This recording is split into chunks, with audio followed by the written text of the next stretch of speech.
Good afternoon. Welcome to August Planning Lunches at Noon webinar, Supporting Family Childcare Through Zoning Changes. I'm Noah Hodgetts, a Principal Planner in the Office of Planning and Development at the New Hampshire Department of Business and Economic Affairs.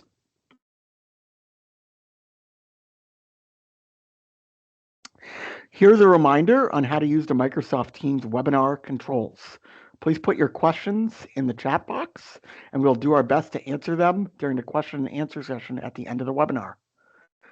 Before we get started, we're going to launch a quick multiple choice poll of who is in attendance at today's webinar. Please indicate your role, whether it be as a municipal planner, planning or zoning board member, prospective or current family childcare provider, or there's a few other options as well.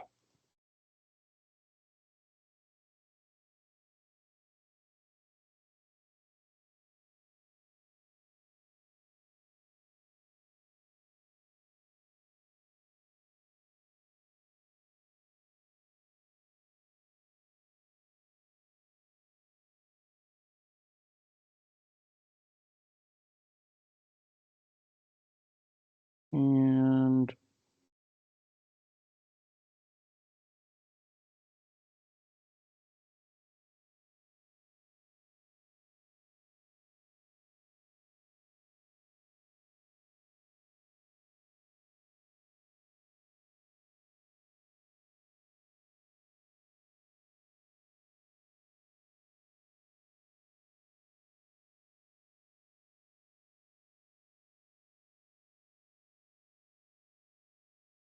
I'll give it another minute or two to see if we get any more responses. Looks like we mostly have a mix of planners and zoning board members and state officials. Hopefully we'll have some childcare providers joining us shortly.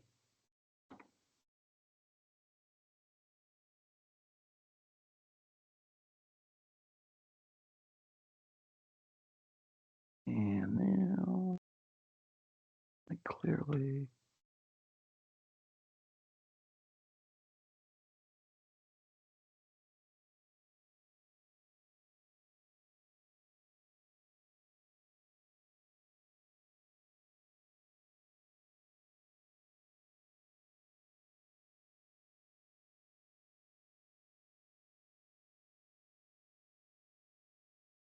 So today we are joined by Melissa Latham, Director of Communications and Policy at the Community Development Finance Authority. Jennifer Legere, franchise owner of A Place to Grow. Chuck Grassie, former state representative for Stratford District 8 and prime sponsor of 2024 House Bill 1567. And Alyssa Margolin, director of the St. Anselm College Initiative for Housing Policy and Practice. And great to see also that a few other childcare providers have chimed in as well that were not able to answer the poll in time. So great to see that we have a good cross-section of folks across municipal government as well as family childcare providers in attendance today. Here's a brief agenda for today's webinar. If we do run over the hour for the presentation or the Q&A and people have to jump off at 1 p.m., you can always reach out to myself or anybody else, any of other speakers via email afterwards. And now I'm going to turn it over to Melissa Latham to take over the first part of the presentation. Excellent. Thank you so much, Noah, and appreciate BEA for hosting all of us this afternoon. My name is Melissa Latham. I'm with the Community Development Finance Authority. And for those of you that might not be familiar with us, we're a nonprofit that operates statewide and deploys state and federal resources into communities to support community development, economic development, and clean energy initiatives across the state. And we really recognize that access to quality, affordable childcare is critical for New Hampshire's working families, and it sets the foundations for our families to grow and prosper within communities. And so just as a brief background, For more than 2 decades, we've been investing in regional partners that support New Hampshire's small businesses through the Federal Community Development Block Grant Microenterprise Program. And most recently, we had the opportunity to really deepen this work by supporting regional partners to intentionally focus on family child care providers as small businesses. For those of you that might not be familiar with what a family child care provider is or why they really matter to this ecosystem of supports for our families and communities, family-based child care providers are truly a distinct and essential and value early care and education setting for children and families. And that comes with its own unique set of challenges for these types of providers. They are critical to providing equitable access to quality childcare and choices for families, including those that may need culturally responsive care or non-traditional childcare support. So what does that mean? So possibly providing care for local nurses or doctors that need flexibilities in the hours of care, or supporting a parent that needs childcare coverage to work third shift at a local manufacturing company. Those are just a few examples of the types of care that family child care can provide that is not necessarily conducive for center-based child care settings.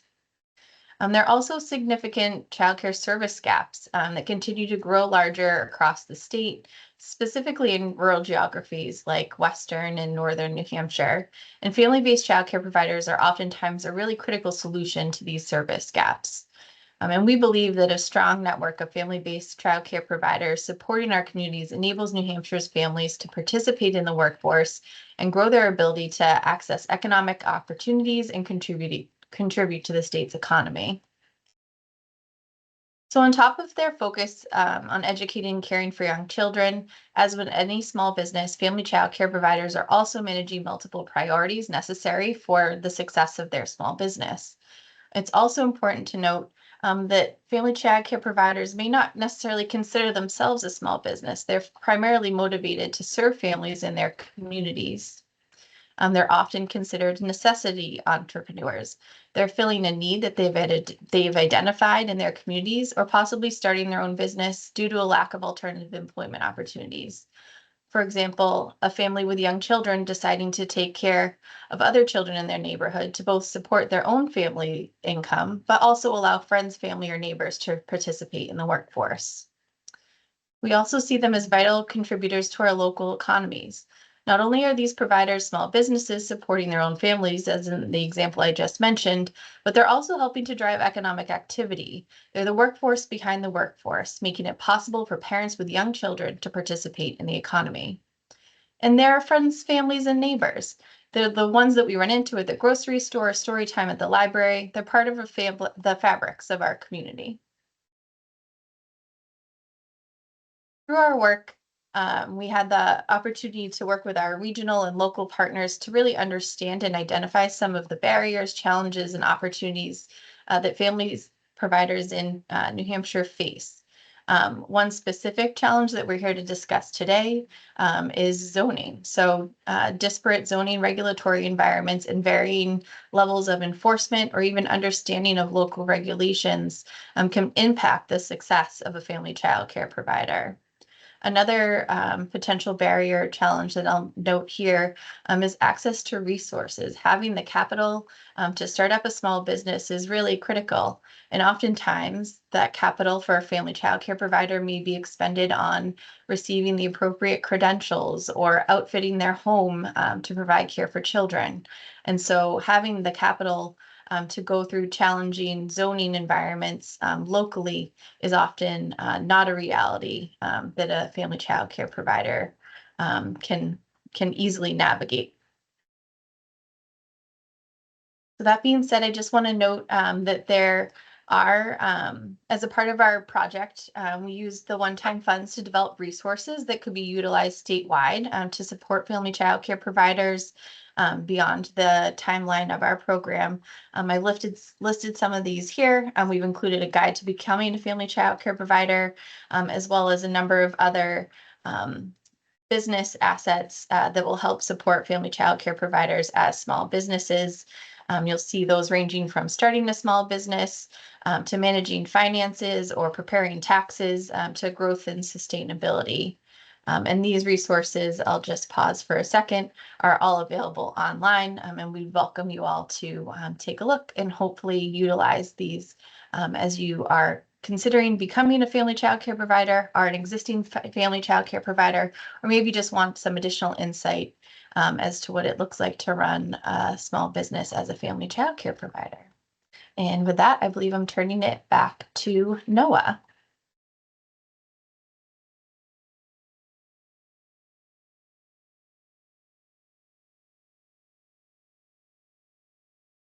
Great. Well, thank you so much, Melissa. That was a great overview of the importance of family child care, some of the barriers that new providers face.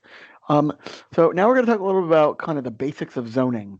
So zoning refers to the rules set by the local community that determine how anyone in the community can and cannot use their land. For example, zoning tells us whether and how we can build a home in a community or whether and how we can use our homes for childcare.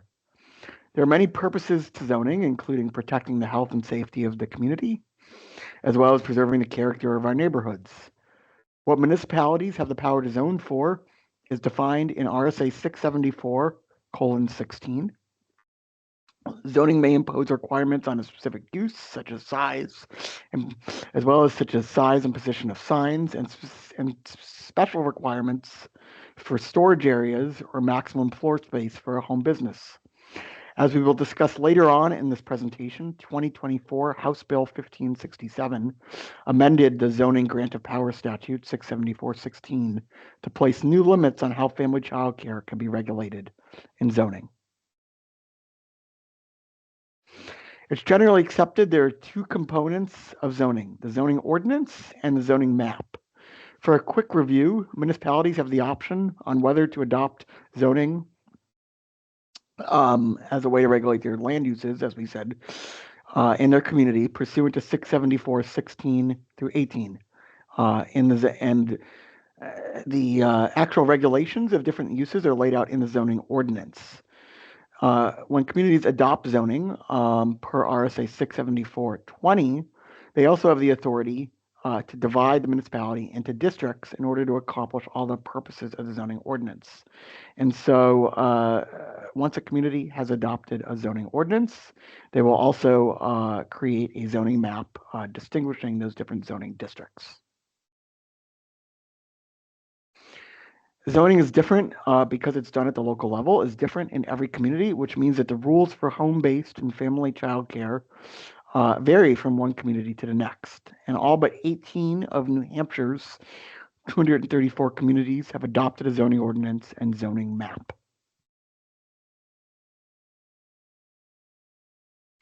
For prospective and new family child care providers on today's webinar, the first step in determining what zoning regulations govern family child care where you live is to determine what zoning district your home or residence is located in, where you plan to locate and open your family child care.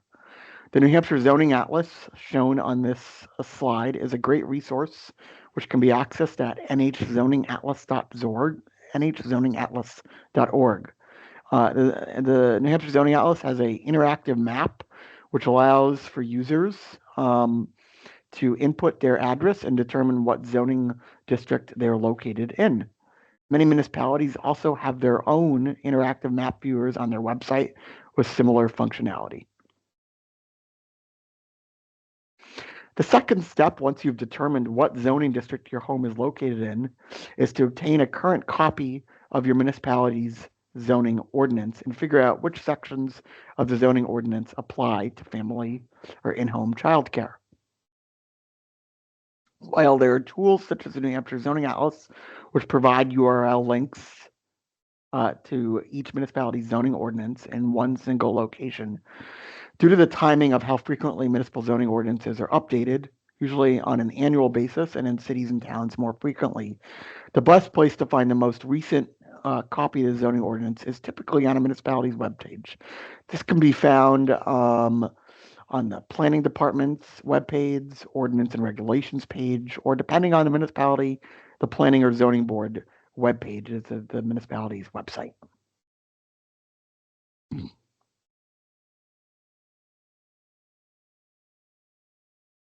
And some communities, once you've found the zoning ordinances, may have standalone sections of the zoning ordinance pertaining to family or in-home child care, while in other communities, the zoning requirements for family child care may be less obvious, and as we'll hear about a little bit later in the presentation, fall under the definition of home occupation or home-based business, as shown in this example on the slide, which is from the town of Hollis.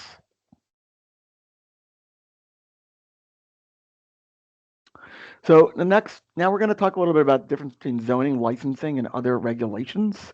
While we're not talking about childcare licensing requirements in detail today, I do want to state that I believe that Melissa Clement, who's the chief of the Department of Health and Human Services childcare licensing unit that oversees the childcare licensing at the state level, is on today's call. So if any questions do come up about the actual licensing, we do have Melissa on today's call to help be able to answer those. Generally, zoning, as I just said, includes regulation of home-based businesses is done by municipalities at the local level. There are other public health, building code, and fire code state statutes, which are typically also enforced at the local level.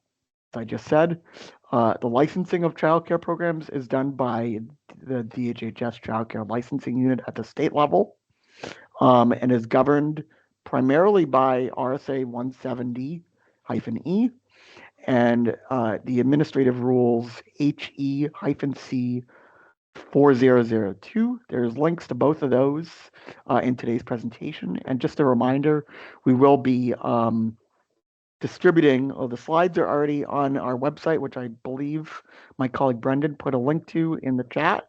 And we'll also be distributing a copy of today's slides via email, as well as a recording of today's webinar to everybody that registered for today's webinar. So don't feel like you have to try to access all the links right now. Compliance with zoning, building code, fire code, and public health regulations is typically required regardless of whether you plan to be a licensed program. So while, as this slide is showing on the right, a screenshot of what the zoning approval form looks like for licensed childcare programs, the zoning approval, as I've said, the zoning requirements are going to apply regardless of whether you're planning to become a licensed family child care provider or not, or maybe you're licensing, or whether you're licensed exempt. And the same carries typically for building code, fire code, and public health regulations. I also want to point out, just as kind of general awareness, if you're planning to become a licensed child care facility and your business is located, your family child care is going to be located in a structure that was built prior to 1978 per RSA 130A:5-D. As of July 1st of last year, you are now also required to have a lead safe certificate on file issued by a licensed New Hampshire risk assessor. And there's a link to additional resources from the DHHS lead, Healthy Homes and Lead Poisoning Prevention Program also listed on this slide. So hopefully that breaks down some of the kind of misconceptions between what is zoning, what is licensing, and what are other kind of regulations. Just want to also do a little bit of level setting about what type of childcare we're talking about. So RSA 170E:2, Roman numeral 4, contains the definitions of family and group family childcare homes. Again, 170E is the statute which the Child Care Licensing Unit relies on for all the licensing rules. Today, we're going to be focusing on specifically the family daycare homes and family group daycare homes. I've highlighted kind of the relevant sections of those definitions. So family daycare homes which in the rules are family childcare homes, but basically the same things. Family childcares may have up to 6 children from one or more unrelated families, and up to 3 children attending a full day school program for up to 5 hours per day. Whereas family group childcares may have 7 to 12 children from one or more unrelated families, and up to 5 children attending a full day school program for up to 5 hours per day. There are separate definitions in 170-E for center-based childcare programs located outside of a provider's home, which are not the subject of today's webinar. And now I'm going to turn it over to Jennifer Legere, franchise owner of A Place to Grow, to walk through a case study of zoning barriers a prospective provider ran into when they were trying to begin their home family business in Plastow. Jen, take it away. Thank you, Noah. I apologize. My camera has decided to stop working. So you just get to listen to my voice instead. But I appreciate having the ability to be here and participating in this conversation. So typically what we see, and Noah kind of covered this a little bit in his presentation, what we see are common zoning requirements for accessory uses to a dwelling, which is, using your home for another business. We see things like restrictions on the number of employees you can have, the hours of operation, the number of parking spaces that are required, traffic flow is usually part of those considerations, how much septic use is required, and that accessory use to a dwelling has to be subordinate to a residential use. These vary from town to town across the community. Some have one of these elements, some have none, some have more, but these are things that we commonly see for zoning requirements. So when we tried to open our family childcare in Plastow, in particular, was what started this process for us. It was a home-based occupation. We fall under Article 10 in Plastow. Their zoning regulations have not been updated yet. I pulled these off of their website yesterday to finalize our slides, so they're still accurate. Daycare is a permitted use. They've restricted daycare to not more than 6 children, which is more restrictive than what childcare licensing would allow for 12 children. So internally, the town has chosen to half the capacity for the potential for family childcare providers. You can't use more than 25% of your normal living area. If you have 6 children, you need 240 square feet of, usable classroom space in a home. Oh, my sound is gone. We're still hearing you. We're still hearing you, Jen. Okay. So 25% of the normal living area can be used. So you need 240 square feet for your 6 kids. So you need at least a 960 square foot home to meet this definition in the town of Plastow. It can't change the residential character. They have restrictions on signage. 3 square feet is a really small sign. This is like a 1x6 or 2x3. That's not very big for advertising and marketing. So making sure they're maintaining that residential character, and you can't light your sign in any way, shape, or form. You can light your Christmas lights all over your house, but you can't light your sign. And you can't have more than one person not residing in the home to be an employee. So for a family group childcare, typically we have 1 or 2 teachers for the smaller setting. For the larger family group, we have 2 to 3 teachers at any one time. So they're really restricting this size to 6, with 1 person working from the home and 1 as an employee, so that they're keeping this with a small traffic pattern, minimizing traffic issues and traffic flow in and out of neighborhoods. They do have a caveat for delivery times for 7 a.m. to 7 p.m., which could be construed as pickup and drop off times. So they're kind of artificially restricting pickup and drop off times as well. And then you can only have 1 person in the home using it as a home occupation at a time, which is challenging, because what if your spouse is an architect and works from home? You can only use your house for 1 business at a time. So we had it seems simple, the application process, a sketch or a drawing, copy of the deed, a list of abutters, and having to submit this with your fees to the zoning board for approval. And you have to go through the permitting process. And you have to do this every 3 years. Thank you, Melissa, for the clarification for the exact rule. You have to go through this process every 3 years, and you have the potential for your approval to get revoked every 3 years. So you're building this business not knowing that if at 3 years the town's going to say you can keep going. So in our Plasto case study, we actually started our initial inspections in June of that year. We always look at zoning is our first pass. I start every inquiry with a provider, whether it's center-based, family care, whatever. Zoning is the first thing I help everyone look at and try to identify any of the rules that are going to restrict you. And then we talk to our fire safety and health officers to do like a walkthrough of the facility, go through any rules or restrictions or thoughts that they might have about the property. And then in June, we had our licensor come out just to kind of do another quick inspection. What do you think of this site? Kind of go through any complications or see what their insight is as well.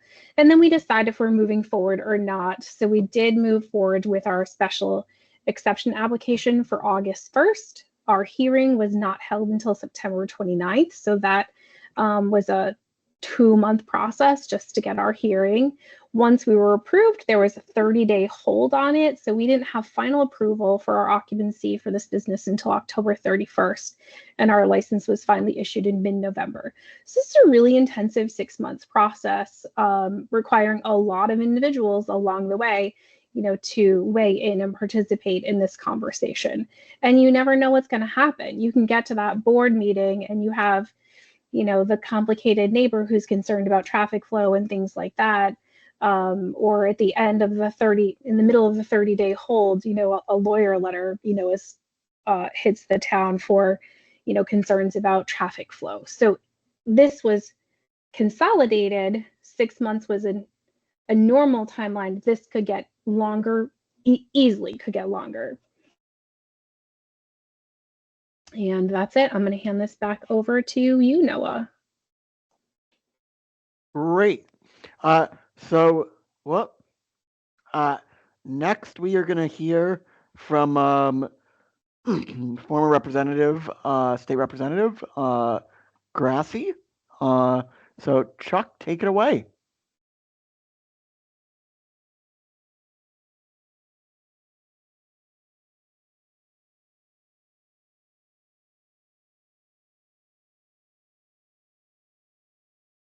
Are you able to unmute yourself?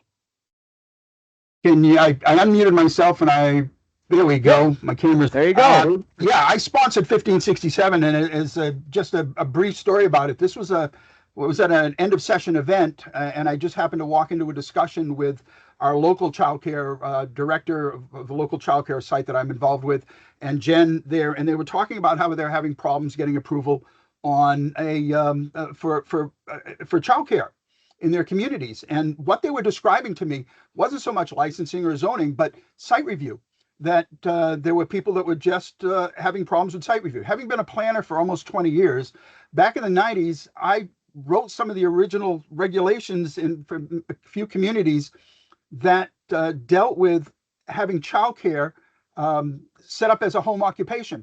Well, when you get in a home occupation, you get into hours of operation, you get into storage of outdoor equipment, you get into parking requirements, you get into a lot of other stuff.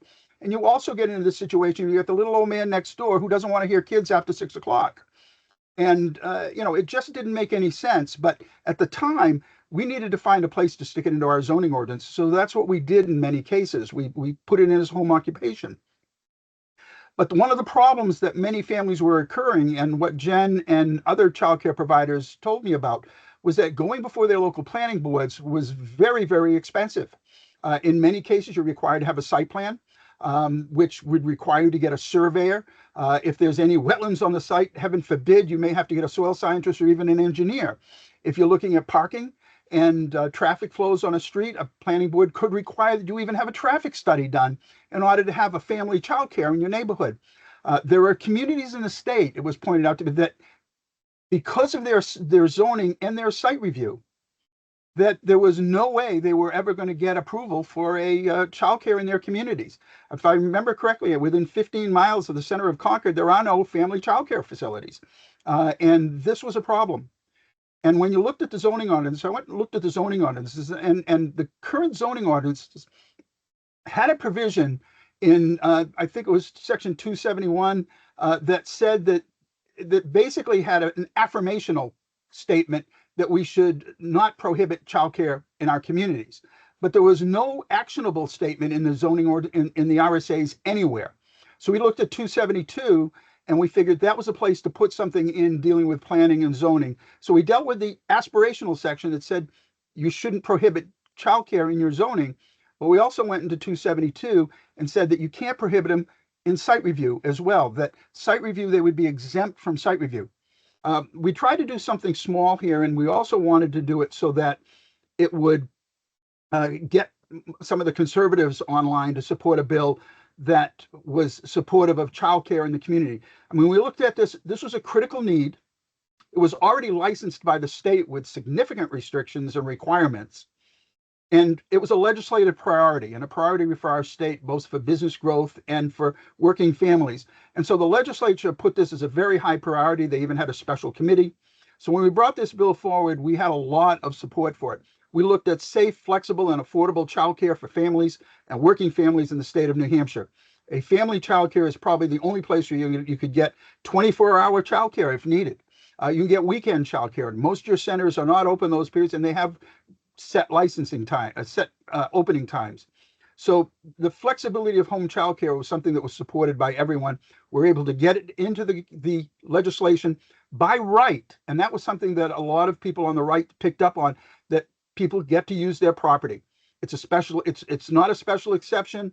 What it is that it is it has to be part of a home. So you have a home occupation that's in a home, but it's not required to go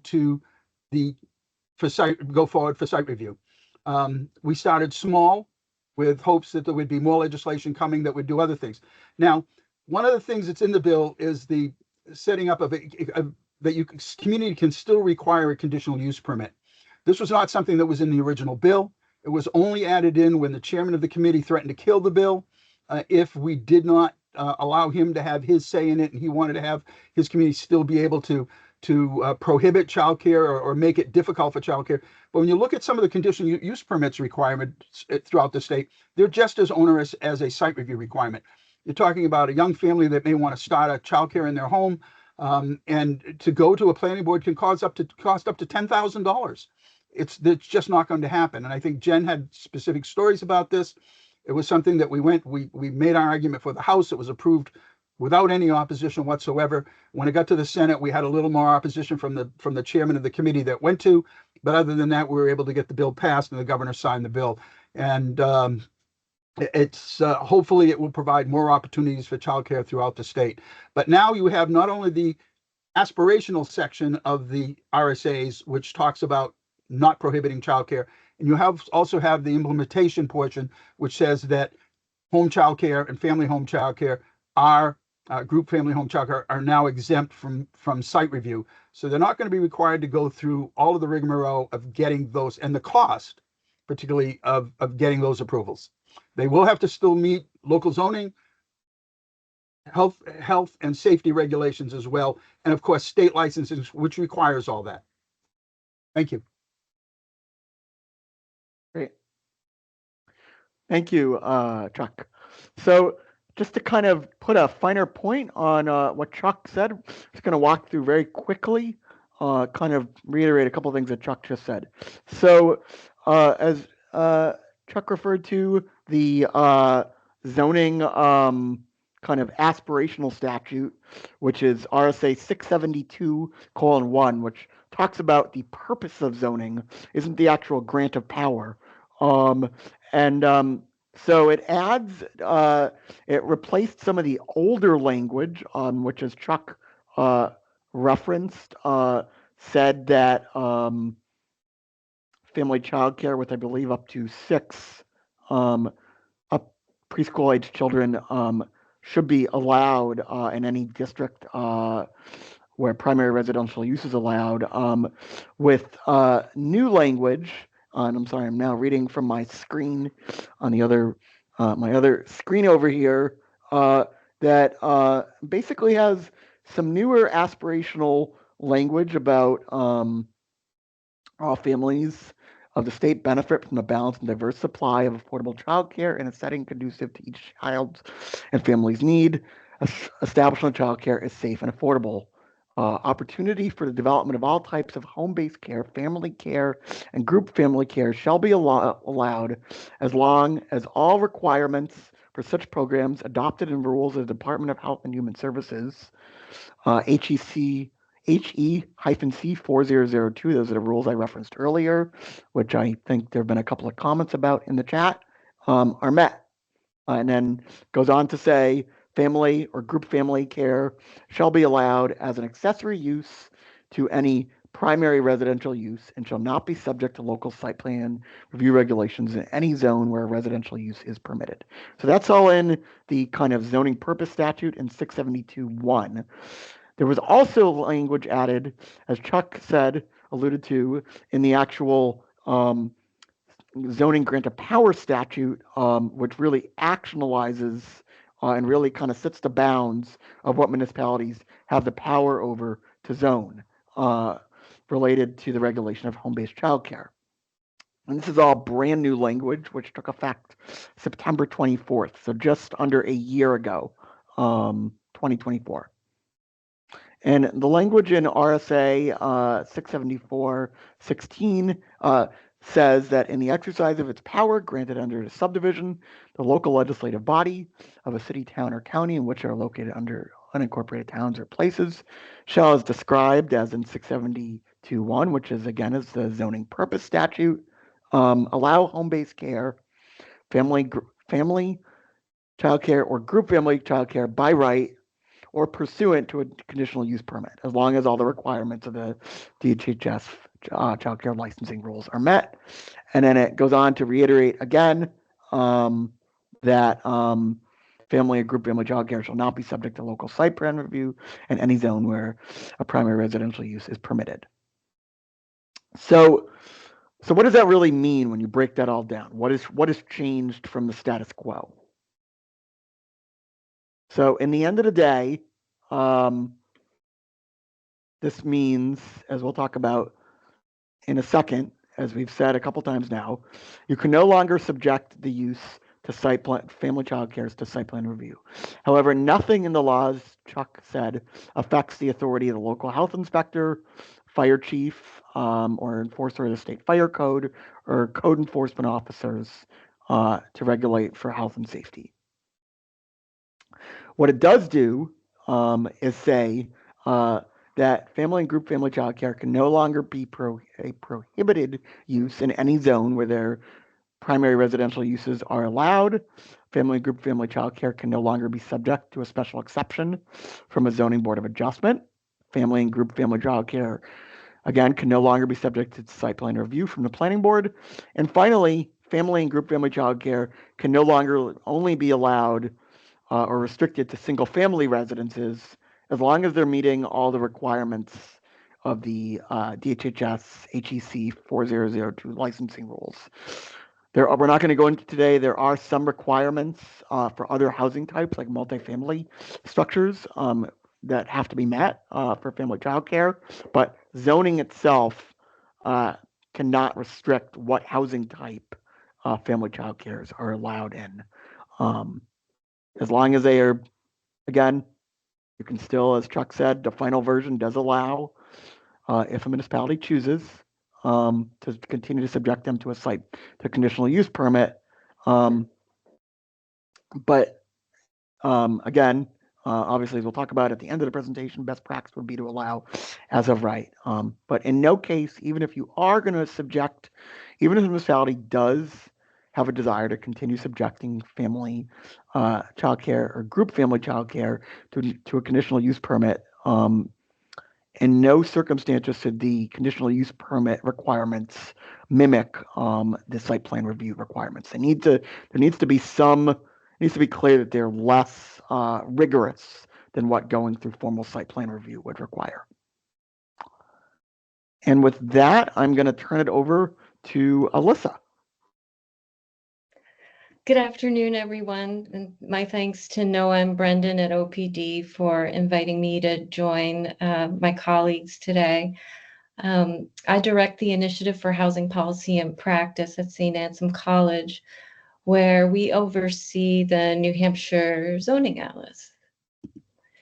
The Zoning Atlas is a collaborative project between St. Anselm College, New Hampshire BEA, and New Hampshire Housing, and has researched, cataloged, digitized, and graphically displayed maps that share all of New Hampshire's zoning regulations, community by community, district by district.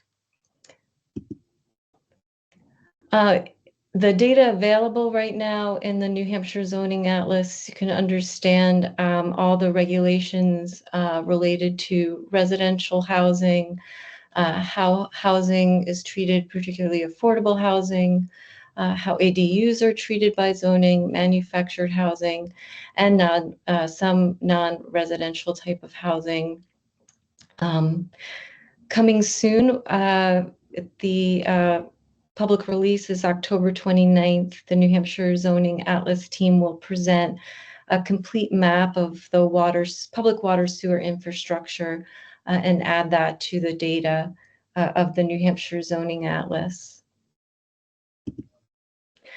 In 2024, in partnership with Melissa Latham's team at CDFA, the New Hampshire Zoning Atlas crew collected data on zoning that was impacting home-based childcare.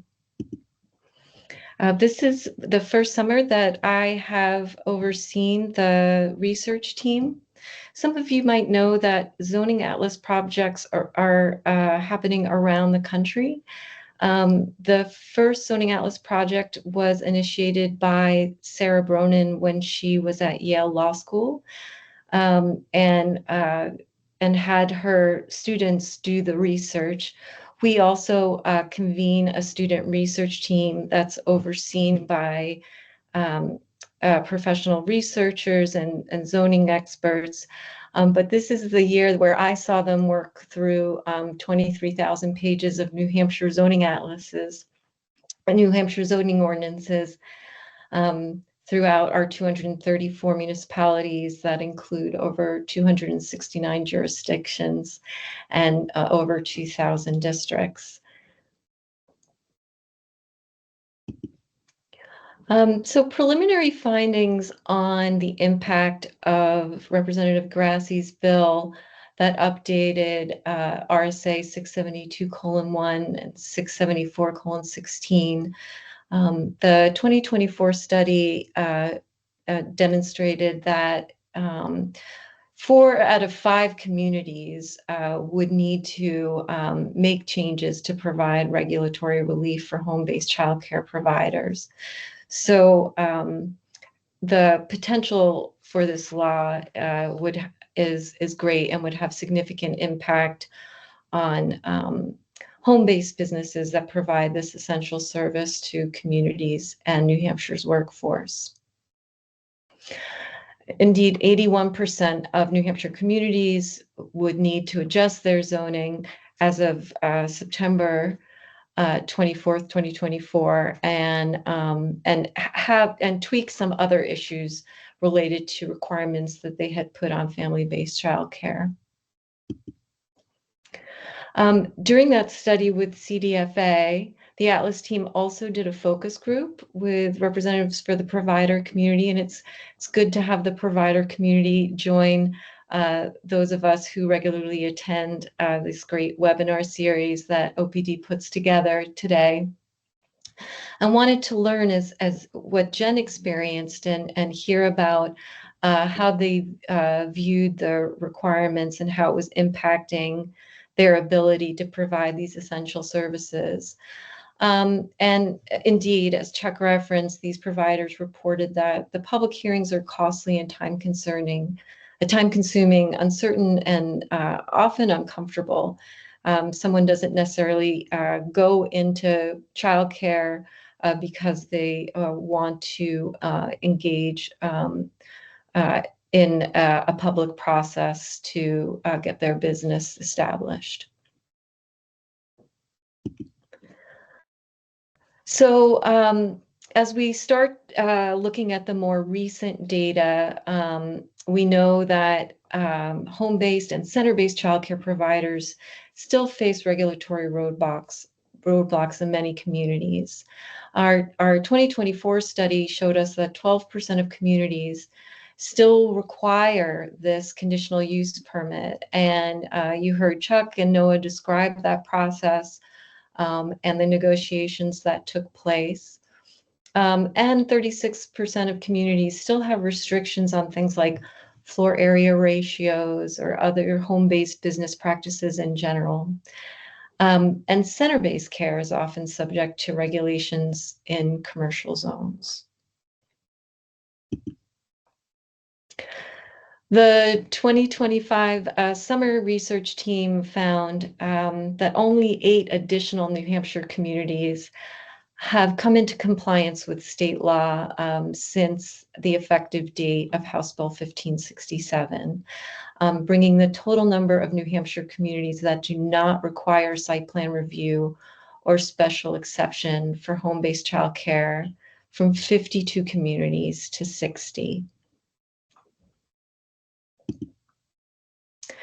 So this leaves us with opportunities for additional research to look at how this CUP process is being utilized, how it's impacting providers, families, local businesses. What are the zoning requirements for center-based care in commercial zones? Last year, the legislature showed an interest in redevelopment in certain commercial zones, redeveloping residential housing in commercial zones. And so perhaps there would be an appetite for empowering center-based care to set up as well. And then what are attitudes of community leaders, providers, and families about this current regulatory environment? And we look forward to continuing to be part and supportive in this conversation and enhancing the New Hampshire Zoning Atlas so it provides vibrant economic development and vibrant communities for New Hampshire families. Thank you.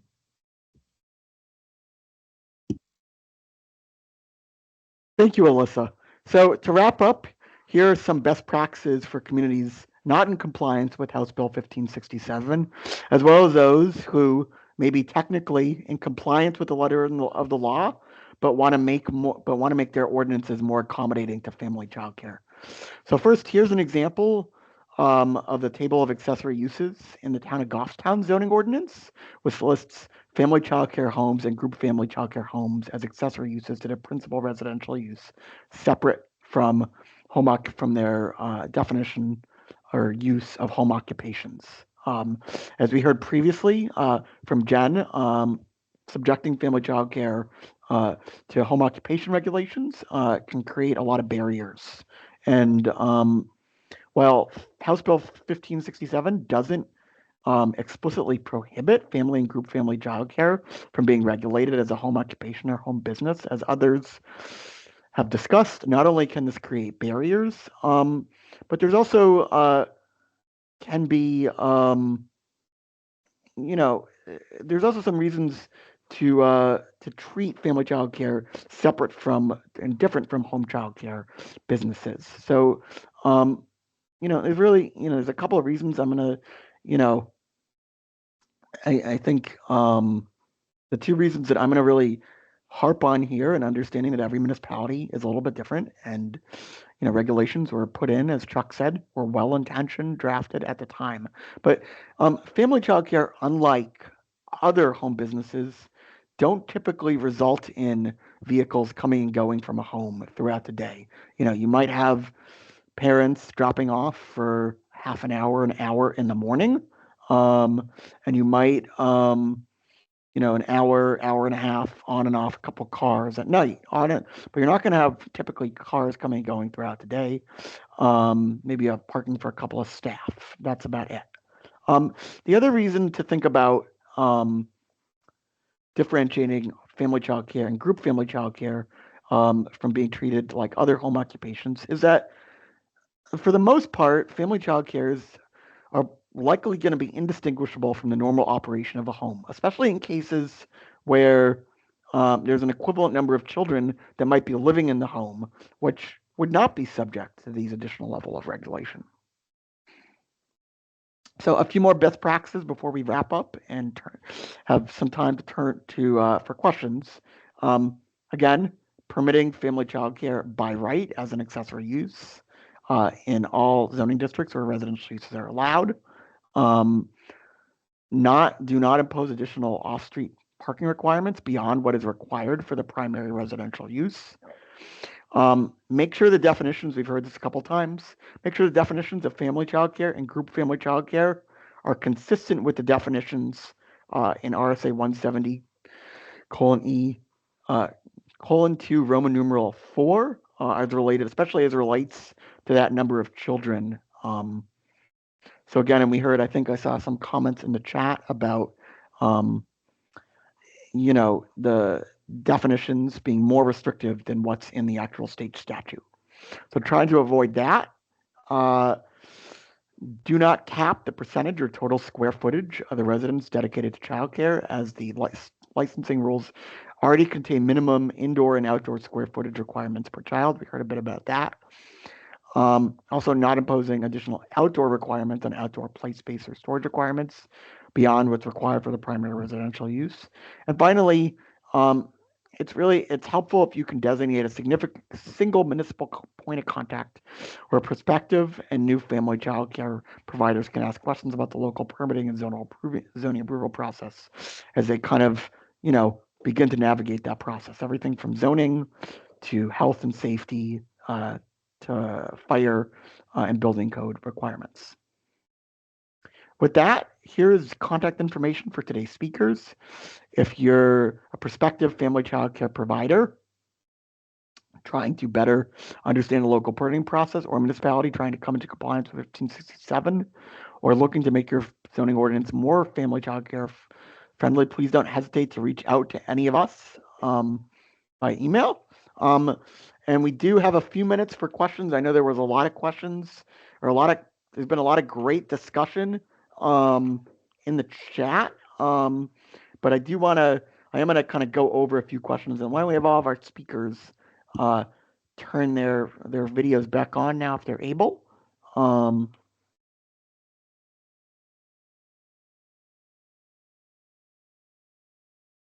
So the first question, and I know we also have Melissa Clements here, which I'm going to give her, Melissa, sorry to put you on the spot, give you the ability, try to at least, to unmute, because there was a really good question about, well, what about septic capacity? And if you don't have site plan review, if you can't subject family child care to septic, to site plan review, how are you going to regulate septic requirements? So let's see if I can get Melissa. Here we go.